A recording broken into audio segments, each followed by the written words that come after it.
Gente, bom,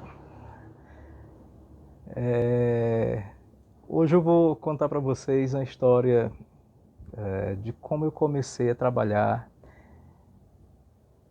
no ramo da comunicação, né? Qual foi a minha primeira experiência em rádio, emissoras de rádio. Aqui na cidade de Parnaíba, tinha uma emissora de rádio chamada Educadora, AM 1210, 10 quilowatts, ou seja, o transmissor dela era de 10 quilos, ia muito longe. Chegava a ser ouvida no estado do Tocantins, à tardinha, à noite. As ondas sonoras dela entravam no Maranhão, no Ceará, no Tocantins, na Bahia, né, até o Pará. Ganhavam aqui o mar, que aqui é na beira-mar, ganhavam o mar e iam até a Europa. A Rádio Educadora chegou a receber várias cartas, inclusive da Suécia, né? Ouvintes de outros países na Europa que ouviam a Rádio Educadora e escreviam para cá, para o Brasil. Aqui em Parnaíba, foi minha primeira experiência de rádio, foi na Rádio Educadora. Foi mais ou menos no ano de 95. 95, foi 94, acho que foi 95 mesmo, né? No ano de 95.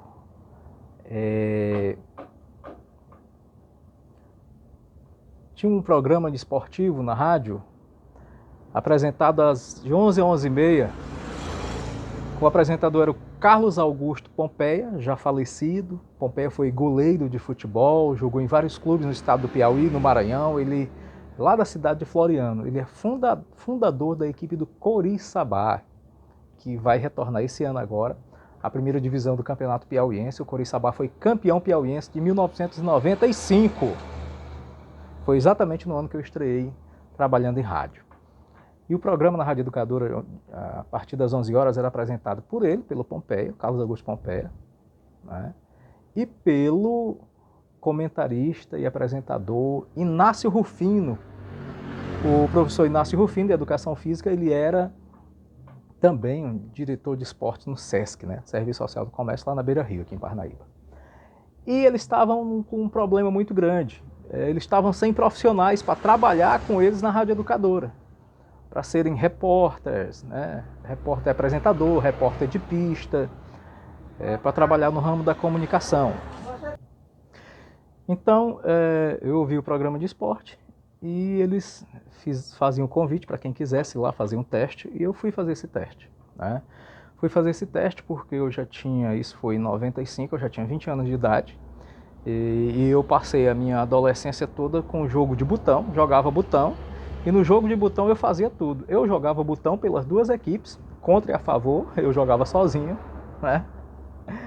E tinha o meu torneio lá em casa, e eu jogava, eu fazia tudo, e eu tinha a minha equipe de transmissão, que era eu mesmo que transmitia. Coisa de criança, né? Coisa de criança. E eu tinha tudo, que eu recortava das revistas, aquelas câmeras, e aí eu fazia o formato da câmera, pregava no papelão e tudo, e fazia o estúdio, a transmissão, né? Você vai... Criança tem várias ideias, e aí a gente vai desenvolvendo. Então eu resolvi ir, até porque eu brincava, ia assistir jogos de futebol amador, e lá ali sentado fora do campo, ficava brincando com outros meninos, a gente brincava de narrador, essa coisa toda. E aí surgiu essa oportunidade, eu digo, eu vou. E aí, quando cheguei lá para fazer o teste, me apresentei, eu estudava, eu fazia o curso de contabilidade e tal, à noite, tinha horário durante o dia. Eu também já trabalhava como agente de saúde para a prefeitura aqui de Parnaíba, eu fui um dos agentes de saúde, o primeiro agente de saúde aqui na cidade de Parnaíba, né? Agente comunitário de saúde. Mas essa história eu conto amanhã para vocês. Hoje é a história do rádio. Então eu fui para a Educadora, o teste, eles me deram um texto para me ler de uma notícia. Era mais ou menos uma quarta-feira, então eles me deram para me ler esse texto, estudar esse texto, até treinar esse texto até na sexta. Na sexta-feira eles iam me botar ao vivo para me ler esse texto no ar, essa reportagem no ar. E quando chegou na sexta-feira, que eles me apresentaram, eles queriam que o meu nome fosse, vai ser o JJ, J Santos, J não sei o que. Eu digo, não, meu nome é Jean Jorge, e é Jean Jorge e acabou, se não tem história. Tão tal que eu não tenho nenhum apelido, ninguém me conhece por apelido nenhum, porque eu não tenho nenhum apelido. Meu nome é Jean Jorge, pronto. Foi o nome que Deus me deu e é esse mesmo aí. Aí eu digo, não, é Jean Jorge mesmo, e acabou sendo mesmo Jean Jorge. Aí quando chega na sexta-feira que eles me chamam, me apresentam, que me põem no ar para me ler a notícia, eles dão a chamada e quando eu entro no ar, cadê a voz? A voz faltou, sumiu a voz, eu fiquei sem conseguir falar nada, né? Aí ele foi para pedir um intervalo, aí eu pedi, né, que por favor, que eles me dessem outra oportunidade, quando voltasse do intervalo, eu tomei um copo com água, me acalmei, melhorei. Aí quando voltou do intervalo, eles foram conversando normalmente comigo ao vivo e tal, tudo. Aí eu peguei o texto, desenrolei a notícia, passei a informação para os amigos que estavam ouvindo, né? Porque nesse horário de 11 às 12, só tinham na cidade o quê? 2 emissoras de rádio AM, que era a Educadora e a Igaraçu AM, e um FM, que era a Litoral FM, que hoje é a Liderança. Só tinha essas 3 emissoras na cidade. Então, nesse horário de 11 horas, só tinha o esporte da Educadora. O esporte da Igaraçu era no final da tarde, início da noite. Então só tinha gente no horário. E aí eu comecei. E aí eles já me botaram para mim começar a me treinar para me fazer reportagem. Então, os 2 clubes de futebol profissional aqui na cidade, o Parnaíba, que ainda existe hoje, né? E tinha o Paysandu, que está desativado. Então, na segunda-feira ou na terça-feira, eu cobria o treino do Parnaíba, no outro dia eu cobria o treino do Paysandu, né? Eu ia, levava a caderneta, levava o gravadorzinho daquelas, né, fita pequenininha, aí eu entrevistava, anotava tudo o que acontecia no treino, entrevistava o treinador, entrevistava os jogadores, entrevistava um dirigente, algum jogador novato que chegava, alguém para comentar, algum torcedor para comentar sobre o time, tá? Tudo. E assim eu fui desenvolvendo o trabalho de repórter, de reportagem esportiva, né? Aprendi a ser repórter dessa forma. Aí levava o material pronto no outro dia, a gente editava lá, colocava no ar durante o programa e comecei a trabalhar nesse meio, de fazer essas reportagens, né? E durante os jogos, quando chegou no final de semana, diz, ó, você vai para o estádio com a gente, esteja lá cedo, tal, para você ver como é que é a transmissão do jogo de futebol. E eles foram me ensinar a montar todo o equipamento, a mala de transmissão, os microfones, os fones, a linha física, que era uma linha de telefone que era pedida para o estádio onde ia ser o jogo. A gente pedia na época para Telepisa, que era a telefonia pública do estado do Piauí, a Telepisa, a empresa piauiense de telefonia pública, né, Telepisa, pedia a linha física para onde ia ser o jogo, para a gente montar a transmissão dali e transmitir por linha física para a emissora de rádio. Né? Então as transmissões eram assim, né? Você ia transmitir um jogo em Teresina, você ligava, fazia o pedido, né? Fazia o pedido com 3 dias de antecedência para a Telepisa montar a linha de telefone para você lá no estádio onde você ia transmitir o jogo, ou em Piripiri, ou Campo Maior. Tinham as cidades de Piripiri, depois de Parnaíba, Piripiri, Campo Maior, Teresina, Floriano e Picos. Era onde tinham os jogos. Então a gente pedia a linha física para onde fosse o jogo. E elas instalavam. E tinha o técnico da empresa da Telepisa que estava lá no estádio para auxiliar a gente caso desse um problema durante a transmissão ou não desse certo a chamada, né? Porque quando você instalou ali, imediatamente você já estava ouvindo o som lá da rádio. A rádio aqui em Parnaíba estava ouvindo o som dela lá pela linha física na mesa. Então funcionava assim. E aí eu fui pegando a prática. Fui fazendo reportagem de pista lá embaixo, né? Reportagem de pista, que é aquela que o repórter fica lá, entrevista o time, vai entrando em campo, não sei o quê, bola saiu, foi gol, não foi gol, entrevista no final do jogo, grava matéria para ser colocada no ar durante o programa da semana, com os destaques do jogo, essa coisa toda, né? Que a equipe de reportagem faz, que vocês hoje assistem aí nas TVs em todo o Brasil. Então, aprendi a fazer isso também, né? E aí aconteceu um fato inusitado no ano de 95. Eu tenho um primo chamado Tontonho, que foi jogador aqui do Paysandu, começou no Paysandu. É também o Sérgio, né? Sérgio também, do Tirica.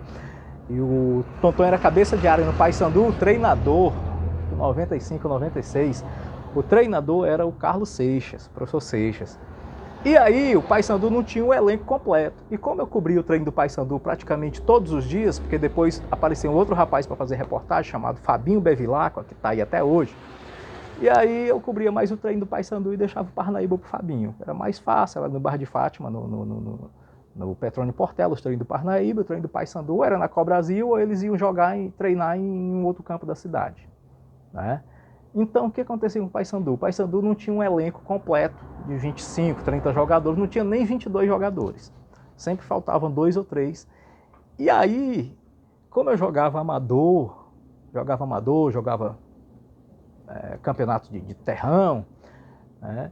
Aí o meu primo pegou e falou pro treinador, né? Rapaz, olha, o repórter aí joga bola com a gente lá no bairro, lá no Catanduva, lá perto do aeroporto. Bota ele aí no treino aí para completar. E eles começaram a me botar no treino. E o Tontonho já sabia, eu jogava de atacante, ponta direita. O Tontonho já sabia o meu estilo, a gente jogava junto desde criança. O Tontonho dava em mim. Ele dava a bola, eu matava, driblava o lateral e dava na área. Na época tinha um centroavante chamado Bilu, no Paysandu. Eu, bola no Bilu. O Bilu tinha jogado comigo num timezinho do bairro de Fátima, campeonato de juniores aqui em Parnaíba. Então a gente tinha também um entrosamento. Eu, bola no Bilu. Eu sei que quando chegou no final da semana, o treinador chegou em mim e disse, repórter, tu quer bola? Eu fiquei assim, eu quero bola? Pra que eu quero bola? Ou seja, ele estava me chamando, me perguntando se eu tinha vontade de entrar no time dele. Eu digo, não, eu quero negócio de bola não, só cobrir o treino de vocês. Por quê? Porque infelizmente nessa época que eu entrei no rádio, pelas influências e pelas amizades, e eu era novo, solteiro e tal, todo final de semana eu queria curtir, eu queria ir pra festa, eu queria beber, eu bebia, né?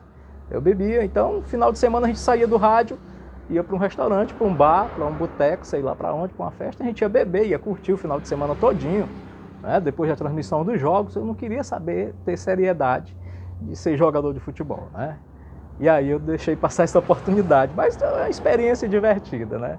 Uma experiência divertida que eu passei nessa época aí de radialista, né? De radialista. Muito boa, né? Vivi muita coisa boa, conheci muita gente, muitos jogadores, treinadores, diretores, né? Convivi muito com o seu Pedro Elaf, que tinha a Casa dos Esportes, bem ali na entrada do calçadão da Marechal Deodoro, no centro aqui de Parnaíba. Seu Pedro, muita gente boa, grande colaborador, ex-presidente do Parnaíba Esporte Clube, né? Eu acho que presidente benemérito, né? Ele já é falecido. Então, muito bom. Fiz muitas viagens acompanhando as equipes. Na minha época de rádio educadora a imprensa, ela viajava junto com os times. A rádio educadora e a rádio Igaraçu mandavam normalmente duas pessoas para transmitir o jogo, 2 profissionais para transmitir o jogo. Mas a rádio educadora, como não tinha uma equipe esportiva grande, tinha uma equipe de 3, 4 pessoas, então a equipe esportiva ficava aqui para transmitir o jogo aqui, que eram 2 clubes, e o outro clube que ia jogar fora, eu era escalado para ir acompanhar, transmitir o jogo fora.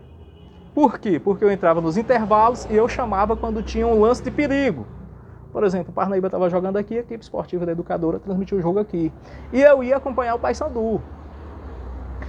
Eu ia acompanhar o Paysandu, o Impiripiri, o Campaió, Teresina, o Picos, o Floriano, eu ia com o time. Né? Levava a mala de transmissão, tudo direitinho. Chegava lá, montava e ficava, pegava a escalação. Antes do jogo eu dava a entrada, a escalação por exemplo, Parnaíba e Paysandu e Picos. Dava lá, time do Paysandu, time do Picos, fazia a reportagem toda direitinho, gravava também durante a semana. E teve viagens que a gente passa por cada coisa. Por exemplo, nós chegamos, o Paysandu chegou ao ficar hospedado no quartel da Polícia Militar em Picos. Quando a gente chegou lá no quartel, no sábado à noite, saímos daqui meio-dia, chegamos lá às 11 horas da noite em Picos, o time foi ficar no quartel, o quartel ofereceu para a equipe um alojamento com camas de beliche, que só eram os colchões em cima dos beliches, não tinha um pano para colocar em cima, não tinha um lençol, não tinha uma coberta, não tinha nada, nem travesseiros, né? E o pior é que no alojamento não tinha nem lâmpada para iluminar. Então a turma do Paysandu teve que sair feito uma doida, querendo comprar lâmpada, querendo comprar vela para acender para os jogadores não passarem a noite no escuro. Nem no banheiro tinha lâmpada. Né? Por quê? Porque antes tinha assim essa rivalidade. O time adversário ia jogar na casa lá do mandante lá, tinha essa rivalidade, tinha esse problema aí. Né? E o Paysandu não tinha caixa, né, para estar pagando hotel, sair daqui em ônibus de luxo, fretado, hotel, coisa e tal, tudo tinha. Eles iam mesmo às vezes com o apoio do SESI. O SESI dava o ônibus até Teresina, e de Teresina a Federação de Futebol dava o ônibus para Picos ou para Floriano. Normalmente era um ônibus daquela empresa Bonitão. Viajei muito naquela empresa Bonitão. de Teresina. Não sei se ela ainda existe, né? Então, quando a gente cheguei com o Paysandu em Picos, foi desse jeito. A gente teve que ficar alojado dessa forma, né? Dessa forma. E infelizmente, naquela época, o Picos estava com um time muito bom, disputando o Campeonato Brasileiro, né? Disputando Copa do Brasil. O Leonardo estava surgindo na equipe do Picos, ele que é considerado o maior ídolo do Esporte Clube do Recife, ele é lá de Picos, então ele estava no auge, o Leonardo, né? Tinha um lateral direito lá, o Walter Maranhão, tinha uma galera muito boa no time do Picos, e o Paysandu com menor poder aquisitivo, um elenco bem enxuto, né? Inclusive esse jogo acabou perdendo para a equipe do Picos. A gente passava por tudo isso e vivenciava tudo que os times de futebol profissional aqui do Piauí vivenciavam, né? Foi uma época em que o Caiçara e o Comercial de Campo Maior tinha um jogador chamado Brinquedo na equipe do Caiçara, né? Tinha um brinquedo, rapaz, esse brinquedo não era brinquedo, meu amigo. O cara destruía, era atacante. E transmitir jogo em Campo Maior não era fácil, porque você não tinha lugar nas cabines de rádio, lá só eram 2 cabines de rádio, as rádios de Campo Maior tomavam de conta e a outra que vinha de Teresina tomava de conta. A gente tinha que transmitir o jogo ali em pé, sentado, na beira do gramado, e todo tempo olhando para trás, porque de vez em quando a torcida lá em Campo Maior jogava chupa de laranja nas costas da gente, sabugo de milho, às vezes o cara não comia nem o milho, comprava só para jogar da gente, né? Pilha de rádio, chinelo. Quando o time daqui então fazia o gol, meu irmão, rapaz, quando o time de Parnaíba fazia um gol lá no time de Campo Maior, meu amigo, a casa vinha abaixo. É muito diferente do que é hoje os jogos de futebol hoje, do futebol profissional no estado do Piauí, né? No estado do Piauí. Depois que eu, ainda na Rádio Educadora, né? Um outro dia eu vou contar a história quando eu trabalhei na Rádio Igaraçu, aqui em Parnaíba, ainda transmitindo o jogo pela Rádio Educadora, eu fui transmitir um jogo. Aliás, nós fomos transmitir um jogo do Parnaíba. Eu fui sozinho para transmitir esse jogo do Parnaíba em Picos também. E aí, nós fomos nessa mesma ideia, né? Um ônibus daqui para Teresina e de Teresina para Picos. Foi um ônibus dessa empresa Bonitão. Pela Rádio Igaraçu, foi para transmitir o jogo o radialista já falecido, José Raimundo Reis. Eu fui pela Educadora, ele foi pela Rádio Igaraçu. As 2 rádios Parnaíba para transmitir o jogo do Parnaíba lá em Picos. Né? E nessa viagem nós chegamos em Teresina às 5 horas da tarde, saímos daqui meio-dia, chegamos em Teresina às 5 horas da tarde, 6 horas da tarde mais ou menos apareceu o ônibus lá que a federação mandou para levar a delegação para Picos. O jogo era no domingo à tarde. Quando esse ônibus sai de Teresina, ali depois da cidade aquela primeira cidade que tem saindo ali de Teresina, Gil alguma coisa o nome lá da cidade, antes de Água Branca, né? Antes de Água Branca. Os pneus do ônibus estavam com as lonas de freio novas e muito apertadas. E a gente sempre ia sentindo um cheiro assim de queimado. Um cheiro de pneu queimado, né? Um cheiro de pneu queimado e tal, tudo. De vez em quando saía assim uma fumacinha, mas todo mundo despreocupado, tranquilão, não é? Tranquilão e tal. E eu ia sentado lá atrás, eu ia sentado aqui do lado aqui direito do ônibus, do lado dos passageiros, né? E o José Raimundo Reis ia sentado do lado do motorista, mas lá atrás, em cima, como se as poltronas dele ficassem em cima dos pneus traseiros, né? E aí a gente aqui do lado do outro, a gente batia um papo e tal, tudo, e ele ouvindo o rádio dele, né? Quando eu olho para a poltrona do Reis, embaixo, com o assoalho do ônibus, dava para a gente ver um pouco assim aqueles ônibus antigos, dava para a gente ver um pouco assim do que estava acontecendo lá embaixo na pista, nos pneus, né? Tinha uma brechinha que dava para ver. E eu comecei a ver uma luz incandescente nos pneus, embaixo da poltrona do finado Reis. Aí, meu amigo, eu gritei: Reis, sai daí que o ônibus bem aí tá pegando fogo. Rapaz, o Reis deu um pulo da poltrona, jogou o rádio dele em cima da cadeira, saiu correndo no corredor desse ônibus, assustando todo mundo correu pro motorista, para o ônibus, paramos o ônibus. Aí, resultado, foi pegar o extintor, foi pegar água, foi pegar não sei o que, para jogar, porque tava realmente a lona de freio esquentou tanto que tava pegando fogo. Aí descemos, o ônibus não teve mais condições de continuar a viagem para Picos, isso já tava umas 7 horas da noite, né? Aí, o jeito que teve foi ligar para Teresina, a empresa mandar um outro ônibus vir de Teresina, que demorava uma média de 1 hora só de Teresina para lá. Né? Então mandaram outro ônibus de Teresina para pegar a gente para seguir viagem para Picos.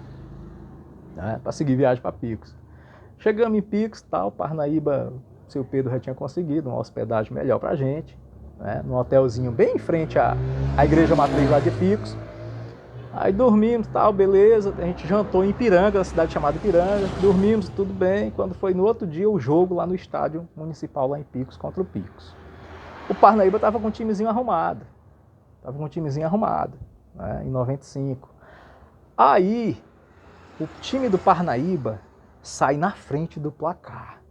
Em Picos é uma cidade ali, por ser entroncamento, pertinho da fronteira com Pernambuco, ali perto de quem vai para Petrolina, né?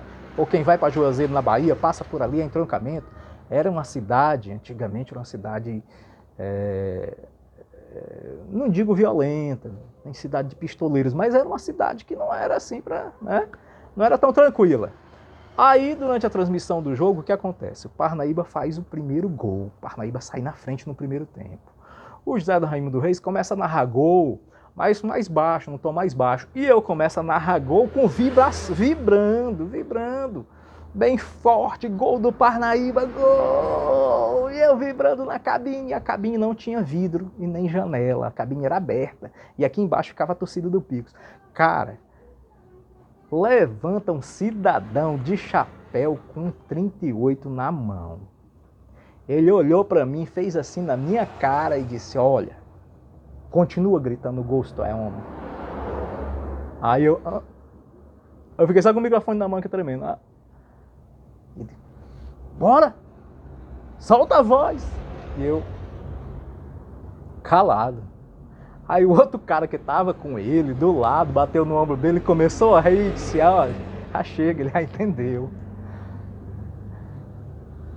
Quando eu olho para a cabine do Raimundo Reis, ele estava agachado debaixo da mesa da cabine dele, do lado da minha, agachado com medo, também calado.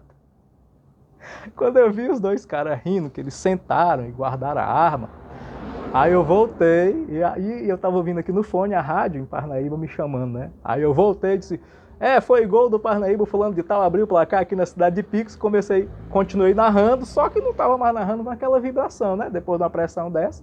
Resultado final, o Parnaíba no segundo tempo tomou o empate, esse jogo foi 1-1. Foi 1-1. Né? Que experiência é essa, hein, meu amigo?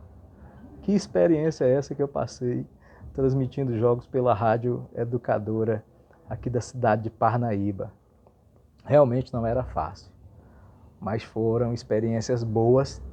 Como no ano de 96 eu fui para o estádio Albertão em Teresina transmitir o jogo em que o Coriçaba, campeão piauiense, ganhou o campeão brasileiro e campeão carioca, o Botafogo do Túlio Maravilha, Gotardo, Gonçalves, né? Pantera, um timaço, o pontinha chamado Bitônio, jogador do Coriçaba, recebeu uma bola do meio campo, driblou o Gonçalves, driblou o goleiro e fez um golaço, e o Coriçaba ganhou de 1-0 o Botafogo do Rio de Janeiro. A primeira vez que um time piauiense conseguiu a vitória sobre um clube grande do sul do país. Né? E na Copa do Brasil. Eu acho que depois desse ninguém mais fez, ninguém mais conseguiu. O 4 de julho que venceu o São Paulo esse ano. Mas naquela época, São Paulo foi reserva. Naquela época, o Coriçaba venceu, foi o Botafogo, campeão brasileiro, com Iranildo, campeão brasileiro e campeão carioca, na estreia deles na Copa do Brasil, né, em 1996. Então, muitas histórias para contar a respeito de rádio. Foi assim que eu comecei, como repórter de pista, fazendo comentários e aprendi também a narrar jogos de futebol, a ser narrador de futebol. Né. Foi muito bom, uma ótima experiência. E agora eu queria que você fizesse o seguinte: você que assistiu esse vídeo, se inscreva aí no canal, no botãozinho vermelho, aperte lá em se inscrever, não custa nada, só apertar lá no botão, se inscrever, dê o seu joinha, né? Compartilhe esse vídeo no seu Facebook, no seu Instagram, compartilhe pelo WhatsApp, para que seus amigos e mais pessoas possam assistir também, né? E passarem também a se inscrever no meu canal. Tá? Então um abraço para você.